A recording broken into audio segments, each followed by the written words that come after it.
जय बोलो भारत माता की जय बोलो भारत माता की डॉक्टर बी आर अंबेडकर ಅವರಿಗೆ ಡಾಕ್ಟರ್ ಬಿ ಆರ್ ಅಂಬೇಡ್ಕರ್ ಅವರಿಗೆ ಈ ದಿನ ನಮ್ಮ ಕೋಲಾರ ಜಿಲ್ಲೆಯ ಮುಲ್ಬಾಲ್ ತಾಲೂಕಿನ ಈ ನಮ್ಮ ತಹಸೀಲ್ದಾರ್ ಕಚೇರಿಯ ಇಒ ಆಫೀಸ್ ಹತ್ರ 6ನೇ ದಿನಕ್ಕೆ ಈ ಒಂದು ಪ್ರತಿಭಟನೆ ತಗೊಂಡ್ಬಂದಿದೆ. ನಾನು 2ನೇ ತಾರೀಕು 2ನೇ ದಿನ ಈ ಒಂದು ಪ್ರತಿಭಟನೆ 2ನೇ ದಿನಕ್ಕೆ ಕಾಲಿಟ್ಟಾಗ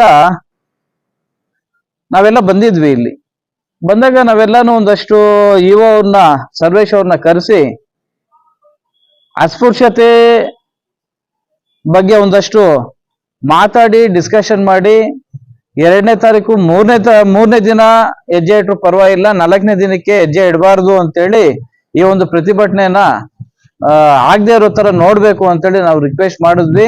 ಆದ್ರೆ 3ನೇ ದಿನ ಅಲ್ಲ, 4ನೇ ದಿನಾನು ಆಯ್ತು, 5ನೇ ದಿನಾನು ಆಯ್ತು, ಇವತ್ತು 6ನೇ ದಿನ ಪ್ರತಿಭಟನೆ. ಈ ದಿನ 6ನೇ ದಿನಕ್ಕೆ ಪ್ರತಿಭಟನೆ ಅಂತಂದ್ರೆ ನಿಮ್ಮ ಉದ್ದೇಶ 7ನೇ ದಿನಾನು ಆಗ್ಬೋದು, 8ನೇ ದಿನಾನು ಆಗ್ಬೋದು, ಇಲ್ಲ 100ನೇ ದಿನಾನು ಆಗ್ಬೋದು ಅನ್ನೋ ತರ ಇದೆ. ನಿಮ್ಮ ಒಂದು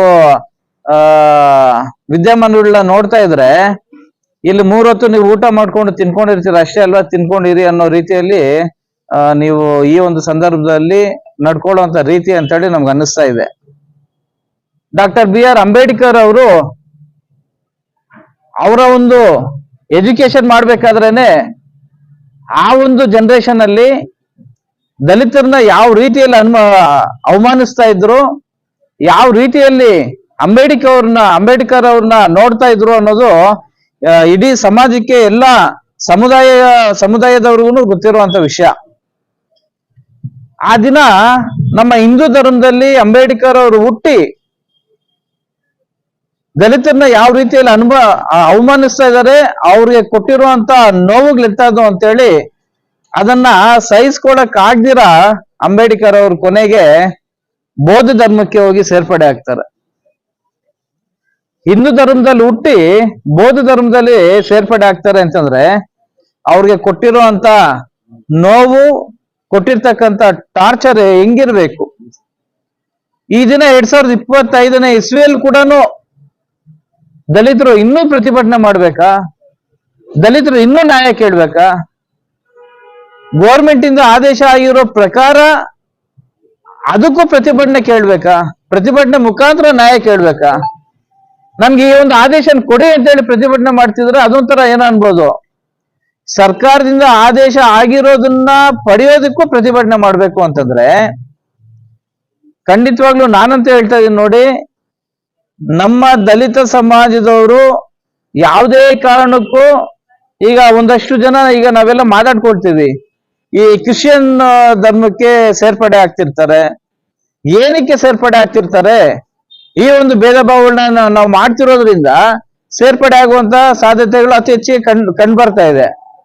ಈ ದಿನ ನಾನೊಬ್ಬ OBC ಆಗಿ, ನಮ್ಮ ರಗಣ್ಣವ್ರು OBC ಆಗಿ, ನಮ್ಮ ನಾರಾಯಣಗೌಡ್ರು ಗೌಡ್ರಾಗಿ ಇವತ್ತು ನಾವು ಈ ಒಂದು ದಲಿತ ಪ್ರತಿಭಟನೆಗೆ ನಾವು ಯಾಕೆ ಬಂದಿದೀವಿ ಅಂತಂದ್ರೆ ಇಲ್ಲಿ ಯಾರು ದಲಿತರಲ್ಲ, ಯಾರು OBC ಅಲ್ಲ, ಯಾರು ಜನರಲ್ ಅಲ್ಲ, ನಾವೆಲ್ಲರೂ ಮಾನವೀಯತೆ ಉಳ್ಳ ಮನುಷ್ಯರು, ನಾವೆಲ್ಲರೂ ಒಗ್ಗಟ್ಟಾಗಿ ಹೋಗ್ಬೇಕು ಅನ್ನೋ ಉದ್ದೇಶದಲ್ಲಿ ಈ ದಿನ ನಮ್ಮ ಮುದ್ಗಿರಿ ಗ್ರಾಮದ ನಮ್ಮ ದಲಿತ ಸಮುದಾಯಕ್ಕೆ ಸೇರಿದಂತಹ ಎಲ್ಲಾ ಜನರ ಜೊತೆ ನಾವು ಕುತ್ಕೊಂಡು ಈ ದಿನ ನಾವು ಪ್ರತಿಭಟನೆ ಮಾಡ್ತಾ ಇದ್ದೀವಿ.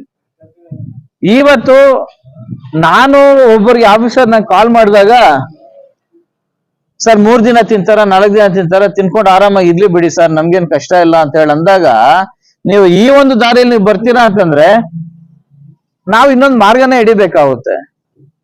ನಾನು ಈ ದಿನ ಹೇಳ್ತಾ ಇದೀನಿ ನೋಡಿ, ನಮ್ಮ ದಲಿತ ಸಮುದಾಯದವ್ರನ್ನ ನಾವು ಕೈ ಬಿಡೋ ಮಾತೇ ಇಲ್ಲ.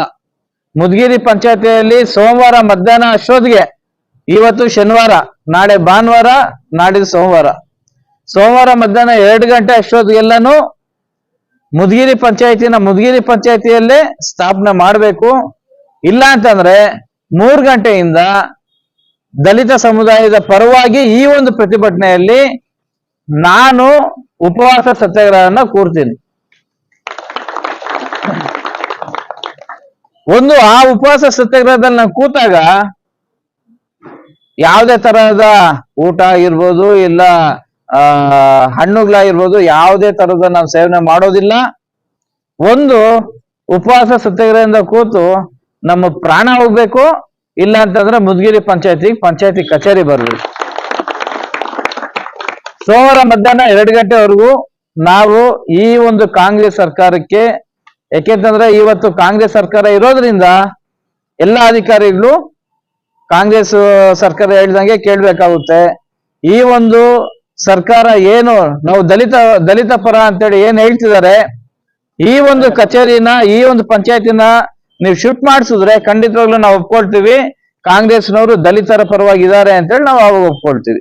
ಅಲ್ಲರಿಗೂ ಈ ಒಂದು ಪ್ರತಿಭಟನೆಯನ್ನ ಕೈ ಬಿಡುವಂತ ಪ್ರಸಕ್ತಿನೇ ಇಲ್ಲ. ಸೋಮವಾರ ಮಧ್ಯಾಹ್ನ 3 ಗಂಟೆಯಿಂದ ಉಪವಾಸ ಸತ್ಯಾಗ್ರಹ ಕೂರೋದಕ್ಕೆ ಈಗಾಗಲೇ ನಾವು ತೀರ್ಮಾನ ಮಾಡಿದೀವಿ. 2 ಗಂಟೆ ಒಳಗೆ ಇದನ್ನ ಶಿಫ್ಟ್ ಮಾಡ್ಬೇಕು ಅಂತೇಳಿ ಈ ಸಂದರ್ಭದಲ್ಲಿ ಕೇಳೋದಕ್ಕೆ ಇಷ್ಟಪಡ್ತೀನಿ. ಜೈ ಹಿಂದ್, ಜೈ ಭೀಮ್.